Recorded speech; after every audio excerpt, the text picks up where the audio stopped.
Entonces, vamos a ver todo lo relacionado a lo que es irrigación e inervación de las vías urinarias, ¿sí? En este caso vamos a ver lo del uréter, porque ya se ha visto lo que es riñón, uréter, vejiga y uretra específicamente, ¿sí? Algo que ya habíamos visto también en práctica, ¿ok? Entonces, en pelvis, netamente nosotros tenemos la arteria ilíaca, común, ¿ok?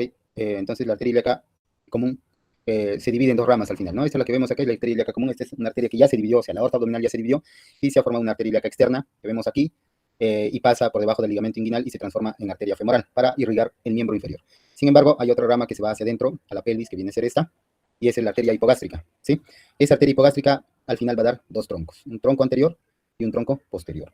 El tronco posterior netamente parietal, sus ramas netamente son parietales, son en total 4 ramas ahí, ¿sí? Contando su rama terminal. Tenemos la arteria iliolumbar, la arteria sacra, que se va a ir al sacro, sacra lateral superior y sacro lateral superior, y termina en una glútea mayor, que se va hacia la parte posterior, la región glútea. Y bueno, y nos quedamos con esta que está en la imagen, que es el, como dice aquí, tronco anterior de la arteria ilíaca interna, ¿sí? Entonces, esa rama es netamente visceral y es la encargada de dar irrigación a los órganos que se encuentran en la pelvis, ¿sí? Ahí tenemos uno, la arteria umbilical, ¿sí? Eh, es una rama que llega hasta cierta parte porque posterior a eso es netamente un ligamento, ¿sí? Que en la época fetal este ligamento era una arteria que servía para el transporte de sangre, ¿no? Ya después del nacimiento esto se fibrosa y solamente queda esta porción, la arteria umbilical. Rama de la arteria umbilical, lo habíamos mencionado también en práctica, que de ahí va a salir una rama que es la arteria vesical superior, ¿ok? La arteria vesical superior. Y esta rama vemos que sigue bajando y posterior a esa va a dar una rama que es la arteria obturatriz, ¿sí? La arteria obturatriz. Esta arteria obturatriz vemos que pasa, ¿sí? También para miembro inferior, a través del agujero obturatriz, que se encuentra justo por debajo de la rama horizontal del pubis. ¿Ok? Ahí vemos, entonces ahí tenemos dos ramas. Una arteria umbilical, de la arteria umbilical sale una rama, la arteria vesical superior, y la siguiente rama es la arteria obturatriz. Sigue el trayecto de la arteria ilíaca interna, y posterior a eso, la otra rama, la arteria vesical inferior, ¿sí? Arteria vesical inferior. Sigue su trayecto y nos va a dar la otra arteria, que es la rectal media. Recuerden que la rectal superior es una rama de la mesentérica inferior. En este caso, seguimos bajando, y es la arteria rectal media, que es una rama de la arteria hipogástrica. Y al final, este tronco anterior se divide en dos ramas finales. Las dos arterias finales pasan por el agujero ciático mayor. Sin embargo, la glútea inferior no retorna y se va a la región glútea, ¿sí? Por el espacio infrapiriforme.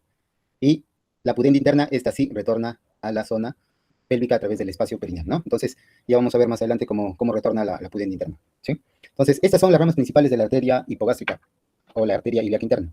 Estas dos tienen ciertas peculiaridades, tanto en varón como en mujer, ¿ok?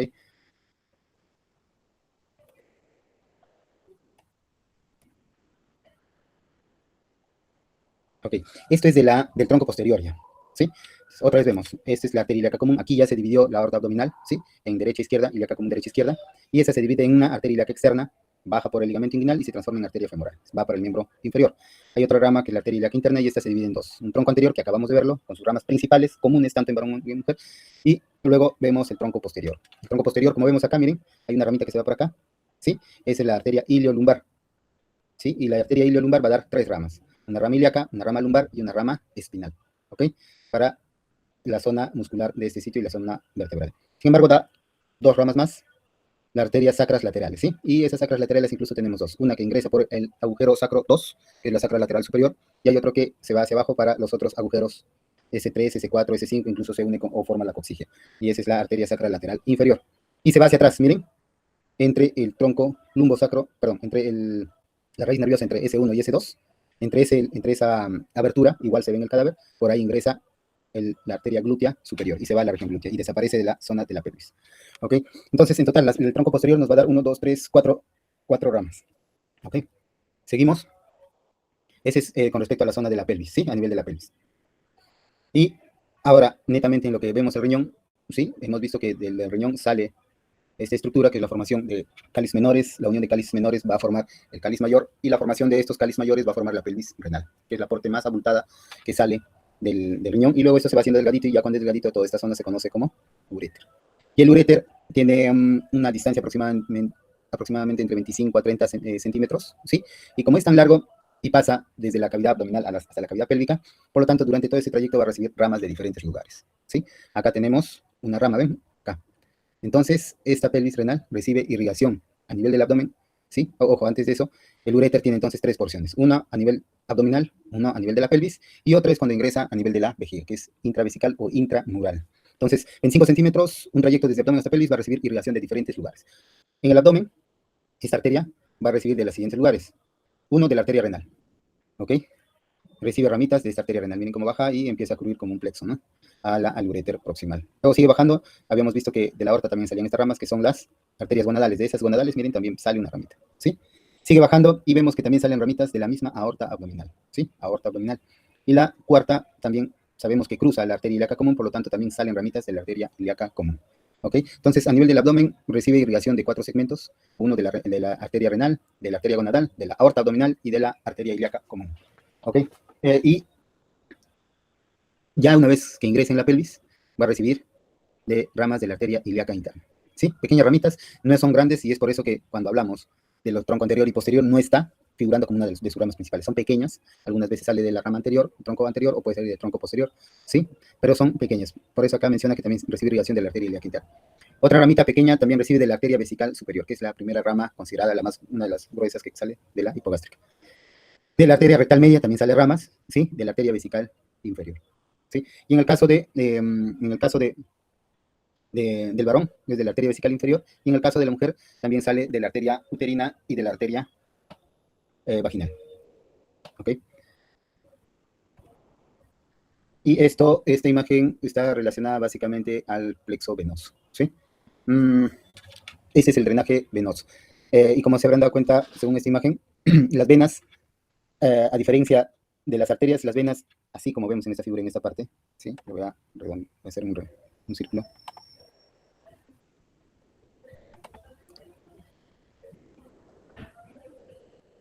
Acá. Así como vemos acá, ¿sí? Incluso acá, antes de llegar al testículo, también vemos esta estructura. Vemos cómo las venas están organizadas a ese nivel, ¿sí? A esa organización, como ven, como si fuera una malla, a eso se le llama plexo venoso, ¿sí? Y en la pelvis existe, pues, no son venas únicas, existe un conjunto de venas, es por eso que en el cadáver también no se les muestra tanto solamente las venas principales, que son las ilíacas, porque gran parte de las venas en la pelvis está organizada como plexos, ¿sí? Y son de los órganos principales, si ustedes se dan cuenta. Miren, vejiga existe tanto en varón y en mujer, por lo tanto, alrededor de la vejiga, acá como vemos acá, va a existir un plexo vesical, ¿sí? Ese plexo vesical, ¿dónde lo encontramos? En el espacio de Retzius, que es el espacio que se encuentra entre la sínfisis del pubis y la vejiga, ¿ok? Luego encontramos un plexo rectal. Este es el recto, esta es la vejiga, y entre los dos existe ese plexo rectal, que prácticamente envuelve todo el recto, ¿sí? Un plexo rectal. Debajo de la vejiga existe la próstata, y lo que acabo de marcar de azul alrededor es exactamente el plexo prostático, porque esta imagen es de una persona varón, ¿sí? Es un plexo prostático. Miren, entonces, vejiga, recto, existen tanto en varón y mujer, por lo tanto va a existir un plexo vesical y un plexo rectal. Acá ahora hacemos la diferencia. En el varón va a existir además un plexo prostático, como está en la imagen, y en la mujer existe un plexo uterino y un plexo vaginal. Todos esos confluyen en la misma dirección que las arterias para formar tanto la arteria ilíaca interna como la arteria ilíaca externa, ¿sí? Arteria ilíaca interna, perdón. La arteria ilíaca externa viene de, bueno, es otra rama, está acá, ¿ven? Tiene otra forma de relacionarse. Pero los plexos venosos, tanto vesical, rectal, si es varón, el prostático, si es mujer, el uterino y el vaginal, se unen, así como ven acá, se unen para formar la arteria ilíaca, la vena ilíaca, perdón, interna, ¿sí? La vena ilíaca interna, ¿ok? Eso es una diferencia en el caso de venas a nivel de la pelvis. Entonces las venas se organizan a través de plexos. La arteria pudenda. Acá le anoté algunos datos adicionales, ¿sí? La arteria pudenda tiene esto, ¿no? Esta peculiaridad. Se forma en la pelvis. Esta arteria pudenda es una rama terminal de la arteria ilíaca interna, del tronco anterior, ¿sí? Es una rama terminal, junto con la glútea inferior. Entonces, ¿dónde se forma la arteria pudenda interna? En la pelvis. Sale por el agujero isquiático mayor o ciático mayor, rodea la espina isquiática y luego nuevamente ingresa por la pelvis a través del agujero isquiático menor. Luego entra al canal de Alcott's y luego al perineo. A lo que me refiero es esto, que habíamos visto acá. Acá está. Esta es la arteria pudenda interna. Esta es la que está, ¿ven? Ahí está marcada, arteria pudenda interna. Se forma en la pelvis, sale por ese agujero, todo este agujero es el agujero isquiático, sale hacia, ¿no? Sale hacia, como si estuviera yéndose a la región glútea, sale por este espacio, el agujero isquiático o ciático mayor, rodea este huesito es la espina ciática, ¿sí? Rodea y vuelve a ingresar a la pelvis por este agujero que está ahora abajo, que es el agujero ciático menor o isquiático menor. Sin embargo, se queda ahí y pasa por un canal, el canal de Alcott's, un canal que se encuentra por el músculo obturador. Y pasa ese canal de Alcott's y se va a la zona del periné, a la zona del pudor, y dando varias ramitas ahí, ¿sí? Entonces, este esquema que está acá arriba, es el trayecto de la arteria pudenda interna. Se forma en la pelvis, sale por el agujero ciático mayor, rodea la espina ciática y vuelve a ingresar por el agujero ciático menor. Pero ahí ingresa en un conducto, el conducto de Alcott's. pasa ese conducto de Alcott y se va a la zona del pudor, ¿no? A la zona del perineo. ¿Ok? Entonces, esta arteria, que es la arteria pudente interna que está acá, esta arteria pudente interna, esa arteria va a dar esas 6 ramas principales, ¿sí? Ahí está resumido, como para que puedan dar su examen, ahí están las 6 ramas principales de la arteria pudente interna. Miren, va a dar, la pudente interna es la que va a dar la arteria rectal inferior, varón y mujer en ambos, ¿sí? Ok. Va a dar una arteria perineal, ¿sí? Y la arteria perineal es la que va a dar irrigación a los músculos del perineo, ¿ok? Ya sabemos cuáles son esos músculos, transverso profundo, transverso superficial, ¿sí? El bulbo cavernoso en el caso del varón, o el bulbo esponjoso también en el caso del varón, ¿sí? Pero bueno, lo dejamos ahí como perineal, sabiendo que esto se va a la zona del perineo, toda la zona del perineo a irrigar. Miren, da una rama exclusiva para el bulbo también, bulbo, ¿sí? En el caso del varón, es el bulbo esponjoso, ¿sí? Y en el caso de la mujer será la arteria del bulbo vestibular, ¿ok? La uretra, la arteria uretral para la uretra, para ambos, varón y mujer es lo mismo, y la arteria profunda también se va a diferenciar. En el caso del varón será la arteria profunda del pene, así como dice acá, ¿sí? Arteria profunda del pene. Y en el caso de la mujer será la arteria profunda del clítoris, ¿sí? Y la arteria dorsal es la misma. Entonces, como ramas principales que ustedes deben conocer son estas 6. Rectal inferior, perineal, arteria del bulbo. Ahí sí tienen que distinguir, porque en el varón existe un bulbo esponjoso y en la mujer existe un bulbo vestibular. Ok. Luego la uretra, en ambos es igual, la diferencia es que en el del varón tiene varias porciones y en la mujer es más pequeña, pero igual es la misma arteria. Y arteria profunda, en el varón será del pene y en la mujer del clítoris. Y arteria dorsal, ¿no? Que va por la parte dorsal tanto del clítoris en el caso de la mujer y en el varón la arteria dorsal del pene. ¿Ok? 6 ramas principales, no se olviden. Y acá sí también le puse un cuadrito para hacer la diferencia entre ambos. ¿Sí? Arteria bulbo del pene, arteria bulbo del vestíbulo en caso de la mujer. En el varón, arteria profunda del pene y en la mujer, arteria profunda del clítoris. La arteria dorsal, en el varón, arteria dorsal del pene y en la mujer, arteria dorsal del clítoris. Y las escrotales que son del periné. ¿Sí? Acá vemos, no sé si le han puesto ramas escrotales, solamente le han puesto esto. Entonces, este es del periné, como les decía hace momentos, irriga casi gran parte de toda la piel del periné a ese nivel. En el varón se va a llamar, va a dar las ramas escrotales, así como vemos acá. Bueno, acá no se ve, estos son nervios. Y en el caso de la mujer serán a nivel de los labios, ¿no? Labios mayores, sobre todo, en los labios posteriores. ¿Sí? Igual, las 6 ramas para ambos, con sus ciertas peculiaridades, si es varón o es mujer. Pero al final son 6 ramas en ambos, tanto varón como mujer. Ahí, en el caso de nervios, ¿sí? En el caso, sí lo puse, ok. En el caso de nervios hay que recordar que el nervio, el pudendo, se va a formar de S2, S3 y S4, ¿sí? Del plexo sacro. Y va a acompañar, miren, a la arteria pudenda interna. Se forma a nivel de la pelvis, de las ramas ventrales de S2, S3, S4, ¿sí? Miren, se forma de las ramas anteriores o ventrales. Se formó y acompaña a la arteria pudenda. Con mencionarles que acompaña porque sale por este agujero ciático mayor, rodea la espina ciática y vuelve a ingresar. Pero al ingresar ya se va hacia el periné, ¿sí? Ok, pasa por el conducto de Alcott, ¿sí? Entonces, el contenido del conducto de Alcott va a ser el van pudendo interno, vena, arteria y nervio, ¿sí? Y se va hacia la zona del periné, ¿sí? Con ciertas peculiaridades tanto en varón como en mujer. Miren acá, nervio pudendo, ¿eh? Acá está marcado. Vemos acá, ¿sí? Como el nervio sale o está saliendo. Esta es la zona de la zona glútea, ¿sí? Sale de la pelvis por este agujero debajo del piriforme, rodea la espina ciática que está aquí de blanquito y nuevamente se ingresa. Pero esta vez ya se va para la zona del periné. Miren acá, como algo que estuviera cubriendo este nervio. Ese es el canal de Alcott, ¿sí? Ok, entonces ahí va a dar ramas, ¿sí? Y estas son sus ramas principales, ¿sí? Bueno, acá ya está en forma resumida.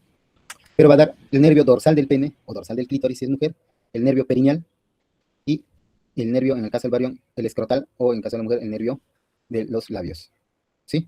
Sobre todo a nivel posterior, ¿ok? En fin, el nervio pudiendo lo podemos resumir acá. Entonces, se forma del sacro, del plexo sacro, de los ramos ventrales S2, S3 y S4, como habíamos mencionado, ¿sí? Va a dar un nervio perineal, ¿sí? Un nervio escrotal, ¿sí? Y una rama superficial con los... con la rama dorsal del pene, ¿sí? Entonces, cumple 3 funciones, 2 funciones, perdón, una sensitiva y una motora. La función sensitiva a toda la piel del periné. En el caso del varón, a la piel del escroto. En el caso de la mujer, a la piel de los labios mayores. En el varón, inerva la piel de todo el pene, la función sensitiva del pene. En el caso de la mujer, del clítoris. Y también va a inervar el conducto anal inferior, ¿sí? O el conducto anal. El conducto anal no hay medio, no hay superior, es conducto anal y listo. La función motora, acá su verdadera importancia. El esfínter uretral externo, ¿sí? El esfínter de la uretra externa. El esfínter anal, ¿sí? Y los músculos perineales, miren, al bulbo esponjoso, al isquio cavernoso, transverso superficial y transverso profundo. Entonces, el nervio pudiendo va a inervar a todos estos músculos perineales, al conducto anal y al esfínter, sobre todo de este conducto anal y de la uretra. ¿Qué pasa si nosotros lesionamos este nervio? Generalmente, cuando lesionamos, ¿cuándo podemos lesionar? En el caso de varones, cuando ellos manejan moto o se caen sentados, pueden golpearse esta zona, ¿sí? Y poder lesionarlo. En el caso de mujeres, durante el parto. Generalmente, cuando hacen las episiotomías, no lo hacen adecuadamente y esto puede lesionar estos nervios, ¿sí? Al hacer el corte, lo hacen muy profundo y lesionan el nervio pudendo. La importancia entonces es que cuando se lesiona este nervio puede generar incontinencia. Entonces su importancia radica en que este nervio es la encargada de generar la continencia urinaria, ¿no? Entonces sabemos que, según los estudios, las mujeres presentan mayor problemas de infecciones urinarias, justamente porque este nervio actúa bastante. ¿De qué manera actúa? A nivel del esfínter uretral externo, generando el control voluntario de la micción, ¿sí? Entonces contienen bastante la micción las mujeres, ¿sí? Son las que más contienen, más que el varón, ¿sí? Y también hacen y generan continencia fecal, ¿sí? Porque inerva el esfínter anal externo y hace y ayuda a la persona al control voluntario de la defecación. Entonces, existe un control voluntario tanto para la micción como para la defecación. Si lesionamos este nervio, entonces vamos a tener incontinencia urinaria o incontinencia anal.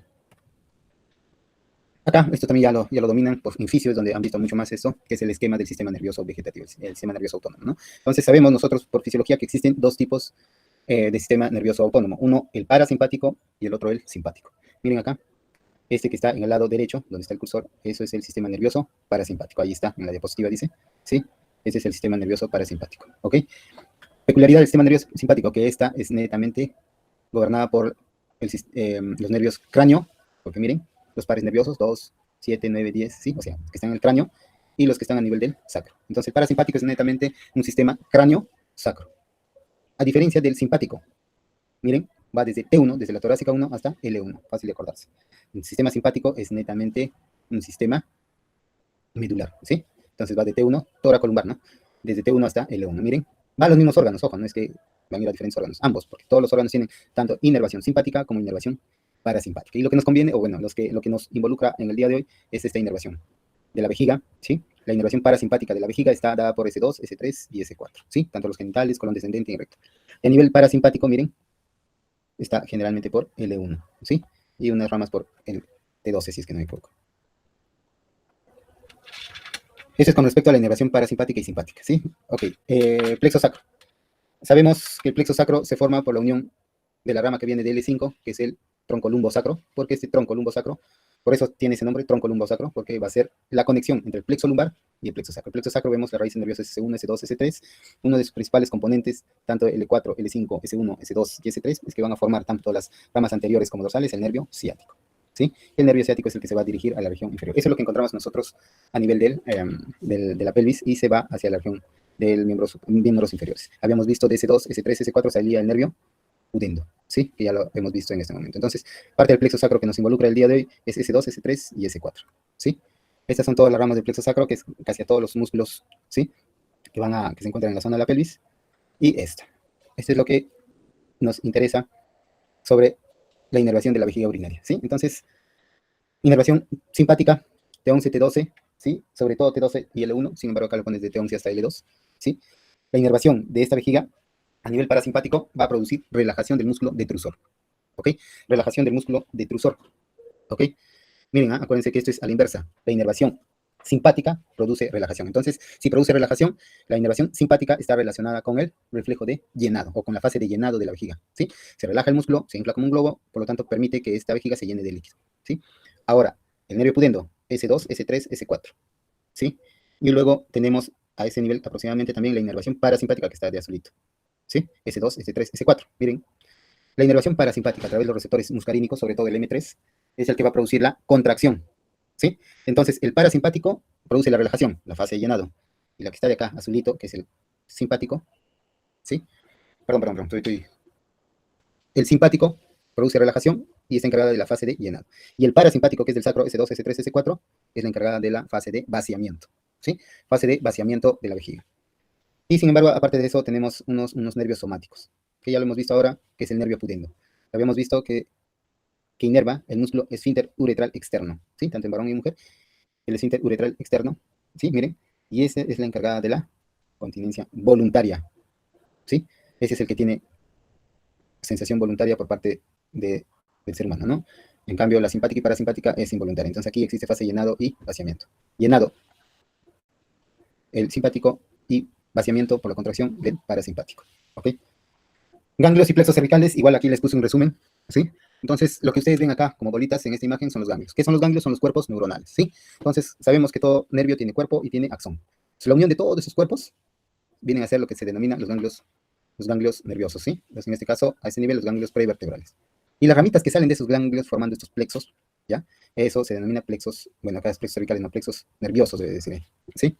Entonces, en el abdomen tenemos estos 4 ganglios principales. Ganglios celíacos, ¿dónde está ubicado anatómicamente? En el tronco celíaco. Ganglio aórtico renal, está ubicado justo esto, ganglio, acá está, ganglio aórtico renal. Esta es la arteria renal y esta es la aorta. Justo entre esos dos lugares, en ese ángulo que forman la aorta con el abdomen, a ese nivel están los ganglios aórtico renales. Luego, mesentérica superior por encima de la tronco mesentérico superior. Y el mesentérico inferior está por encima de la arteria o del tronco mesentérico inferior, ¿sí? Son 4 ganglios principales y de esos ganglios salen una infinidad de ramas formando esta malla, que son los plexos. Y los plexos también reciben un nombre similar. Si está ubicada por el tronco celíaco, será el plexo celíaco, el plexo solar, que es más conocido antiguamente en los libros antiguos, no lo van a encontrar como plexo solar, que está alrededor, esta ramita del tronco mesentérico superior, es el plexo mesentérico superior. A nivel del mesentérico inferior será el plexo mesentérico inferior. Y entre los dos, como es largo la distancia entre estos dos troncos, será el plexo intermesentérico. Y ya por debajo de la bifurcación de la aorta tenemos el plexo hipogástrico superior. Y este es un resumen de los ganglios celíacos, aórticos renales, mesentérico superior y mesentérico inferior. Entonces, toda esta cantidad de ramitas que ustedes van a ver y los que van a ser cirujanos de abdomen, sobre todo van a lidiar con esto cada vez que operen, lo que en resumen deben saber que el ganglio celíaco, todas las ramas que están destinadas, todas esas neuronas que se encuentran en los ganglios celíacos están destinadas a inervar el intestino anterior. El aórtico renal está el riñón, el uréter proximal y me falta ahí que es la glándula suprarrenal. La mesentérica, el ganglio mesentérico inferior va a inervar todo lo que es el intestino medio.